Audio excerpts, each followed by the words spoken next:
Indonesia के note में भगवान गणेश की फ़ोटो का होना ज़रूर हिंदुवादी लोगों को गौरव का क्षण प्रदान करता है, लेकिन यह जानकर उनके पैरों के नीचे से ज़मीन खसक जाएगी कि जिसे वह गणेश समझते हैं, एक्चुअल में इंडोनेशिया के लोग उसे गणेश नहीं, उसे एलिफेंट बुद्धा कहते हैं।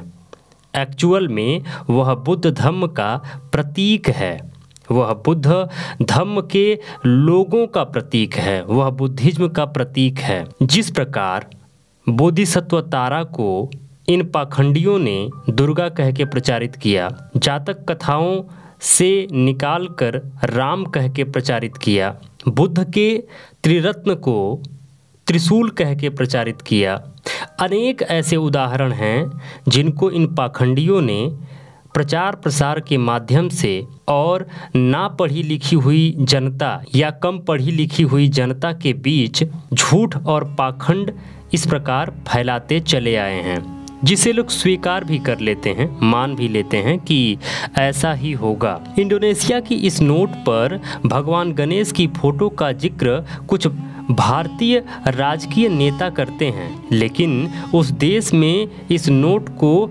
एलिफेंट बुद्धा कहा जाता है। आज इंडोनेशिया में 85% मुस्लिम आबादी है। इसके बावजूद वहाँ के लोग अपने मूल धर्म बुद्धिज्म के प्रतीक हाथी को पवित्र मानते हैं, जिसे हाथी बुद्ध ही अपनी संस्कृति मानते हैं, क्योंकि वहाँ सर्वाधिक सफ़ेद हाथियों की संख्या पाई जाती है। इंडोनेशिया में सफ़ेद हाथियों की संख्या बहुत ज़्यादा पाई जाती है। और दूसरा, बुद्धिज्म में विशेष तौर पे हाथी का प्रतीक चिन्ह माना जाता है, हाथी को बहुत ज़्यादा जगहों पे दर्शाया जाता है। इसीलिए इंडोनेशिया में हाथी को, इस जो नोट पर हाथी है, हाथी का चिन्ह है, इसे एलिफेंट बुद्धा कहते हैं। हाथी बुद्ध का प्राचीन प्रतीक है। बुद्ध चरितम ग्रंथ के अनुसार महामाया के सपने में हाथी आया था। महामाया सिद्धार्थ गौतम की माँ, जिसने सिद्धार्थ के बुद्ध बनने का भाष्य किया था, ऐसा कहा जाता है। इसीलिए आज भी इंडोनेशिया के मूल निवासी हाथी को पवित्र तथा पूजनीय मानते हैं। आप किसी भी इंडोनेशियन नागरिक से पूछिए तो वह इसे एलिफेंट बुद्धा ही कहेगा। जैसा कि हमने पूछ कर पाया, आप भी इंडोनेशिया के लोगों से पूछ सकते हैं कि यह जो आपके नोट पर गणेश हाथी की प्रतिमा जो दिख रही है, जिसको भारत में कुछ पाखंडी लोग यह कह कर खुद को गौरवान्वित महसूस करते हैं कि गणेश भगवान की प्रतिमा इंडोनेशिया के नोट पर है, तो यह भ्रम दूर हो जाना चाहिए कि इंडोनेशिया के नोट पर किसी गणेश भगवान की प्रतिमा नहीं है।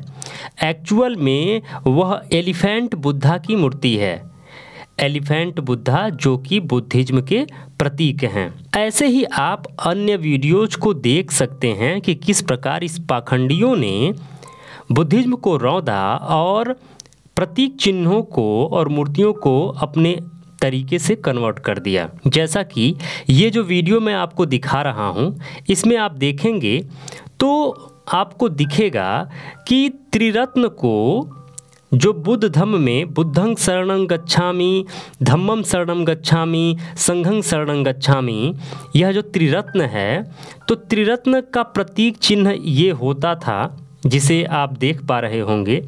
और इसे देखिए किस तरीके से इन्होंने शंकर का त्रिशूल घोषित कर दिया।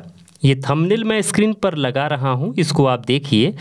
इस वीडियो को देखने के बाद इस वीडियो को आप देखिएगा तो आप बहुत बखूबी समझ पाएंगे कि इनकी चाल क्या थी और ये करना क्या चाहते थे। जैसे बुद्ध धम्म में वोटिव स्तूप होता था, मनौती स्तूप होता था।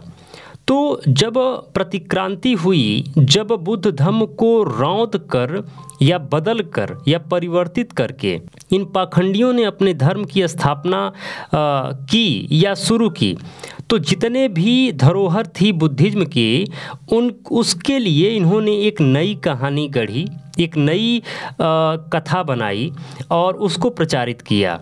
जैसे बुद्ध का वोटिव स्तूप और मनौती स्तूप, अष्टकोणीय स्तूप, यह भारत में इतनी ज़्यादा संख्या में पाया जाता था कि इसको नष्ट कर पाना इनके बस की बात नहीं थी।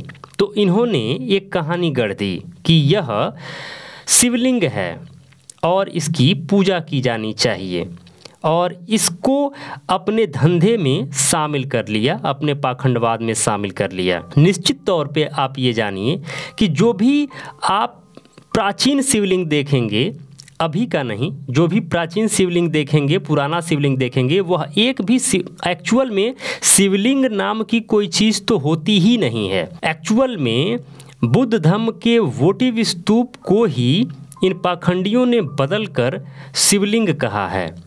तो अगर आप विस्तृत तौर पे अगर आप ये देखना चाहते हैं, जानना चाहते हैं, तो यह जो थंबनेल मैं स्क्रीन पर लगाया हूँ, इसको आप जाकर ज़रूर देखें, जिससे आप समझ पाएंगे कि एक्चुअल में शिवलिंग क्या होता है और वोटिव स्तूप क्या होता है। और अन्य चीज़ों के बारे में अगर आप जानना चाहें, जैसे लक्ष्मी का जो कॉन्सेप्ट है, यह बुद्ध की माता महामाया से लिया गया है। एक्चुअल में बुद्ध की माता महामाया का जहाँ भी मूर्ति बनती थी, चित्र बनता था, तो उसमें बीच में महामाया का मूर्ति होता था और ऊपर से 2 हाथी कलश लिए दिखाई देती हैं।